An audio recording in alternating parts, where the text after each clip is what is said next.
প্ৰথমতে দেখাই লৈছোঁ এখন ধুনীয়া নাৰ্চাৰী য'ত ক্ৰমান্বয়ে সৰুৰ পৰা ডাঙৰলৈকে মাত্ৰ ফুলেই ফুল। ৰ'ব এইখন এখন নাৰ্চাৰী নহয় দেই, এইখন হৈছে এখন মৰমৰ ঘৰ।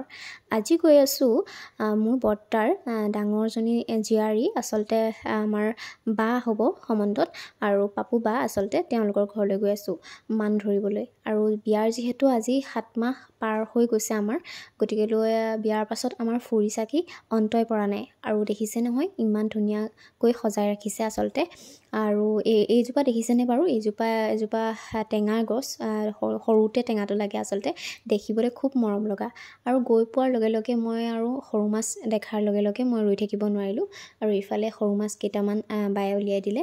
আৰু মইতো লোভৰ পানী পৰিয়ে যায় সৰু মাছ বুলি ক'লে, তো এয়া বাচি আছোঁ দেখিছে। আৰু মোৰ কাষতে থকা সেই ফুলৰ সৰু টাবটো দেখিছেনে? ইমানেই মৰম লগা আচলতে, সৰু সৰু টেঙা লাগে, খাবলৈও বিৰাট ধুনীয়া। আৰু ঘৰটো বিৰাটেই ধুনীয়াকৈ পৰাই তোলা হৈছে। আৰু এয়া হৈছে বা, মোৰ কাষতে দেখি আছে, এয়া মোৰ বৰ্তাৰ ডাঙৰগৰাকী জীয়াৰী। গতিকে ভিডিঅ'টো স্কিপ নকৰাকৈ আজি চাই থাকক। কি কৰোঁ কি নকৰোঁ সকলোখিনি দেখুৱাই থাকিম।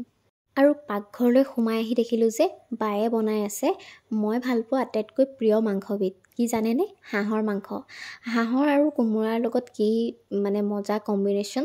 গতিকে হাঁহ আৰু কোমোৰা বুলি ক'লে লোভৰ পানী পৰি যায় নহয়নে? আৰু বায়ে এয়া গৈ পোৱাৰ লগে লগে ধুনীয়াকৈ চাহ তাহ খোৱাৰ পিছত এয়া বনাই আছে। আৰু এয়া মানুহজনে মানে ভিডিঅ'টো কৰিবলৈ পাই মানে মোবাইলটো লৈ আছিল যিহেতু, আৰু তাৰপিছতে ভিডিঅ'টো নিজেই ষ্টাৰ্ট কৰিলে। আৰু এয়া দেখিছে মই মাছ মানে থিয় হৈ বাচিছিলোঁ, আৰু লাষ্টত মানে বাছোঁতে মোৰ ইমানেই টাইম লাগিলে, তলত মাটিত বহি লৈহে বাচি শেষ কৰিব পাৰিছোঁ। আৰু এইফালে ধুনীয়াকৈ একদম হাঁহৰ মাংস বনাই থকা হৈছে, আৰু এইফালে সৰু মাছ, আৰু তাতে কি লাগে ন। আৰু বায়ে হাঁহ মাংসৰ লগতে বিভিন্ন ধৰণৰ আঞ্জা বনাই ভিন ভিন ৰকমত খাবলৈ দিলে। আৰু এইফালে দেখিছেনে, এটা ফটোশ্বুট কৰোঁ বুলি ক'লে মাছখিনি ৰ'দত উলিয়াই এনেকৈ এখন ফটো মাৰোঁ বুলি যিহেতু মই কৈছিলোঁ, সৰু মাছখিনি দেখি মানে মই মানে বিৰাটেই আচলতে ভাল পাওঁ সৰু মাছ বুলি ক'লে। গতিকে সেয়া ৰ'দত থৈ পেলাই একপি ফটো মাৰিলোঁ। আৰু এয়া দেখিছে নহয়, মানে হাঁহৰ মাংসটো যিহেতু অলপমান বনাই থাকোঁতে টাইম লাগে, গতিকে এয়া ভালেমান সময় খোৱাৰ পিছত এয়া বায়ে ধুনীয়াকৈ বনাই আছে। আৰু এয়া ৰ'দলৈ আহি মই পিঁয়াজ চিয়াজ কাটি লৈ সৰু মাছখিনি ভাপত দি যিহেতু বনাম বুলি কৈছিলে বায়ে, তো ৰেডি কৰি দিলোঁ। আৰু এইফালে আমাৰ ভাত ৰেডি হৈ গ'ল। আৰু তাৰপিছতে এনেকৈ ধুনীয়াকৈ বাঢ়ি মেলি ধুনীয়াকৈ দিলে, আৰু খালোঁ।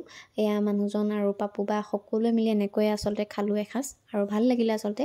বহুদিনৰ পিছত প্ৰথমবাৰৰ বাবে বাহঁতৰ ঘৰলৈ গ'লোঁ, আৰু ধুনীয়াকৈ বনাই সিজাই খোৱালে।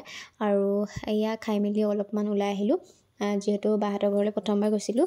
গোটেই পৰিৱেশটো আচলতে চাবলৈ বায়ে উলিয়াই আনিলে। আজিৰ ভিডিঅ'টো ইমানেই আছিলে। যদি চাই ভাল পালে নিশ্চয় লাইক কৰিব। ধন্যবাদ।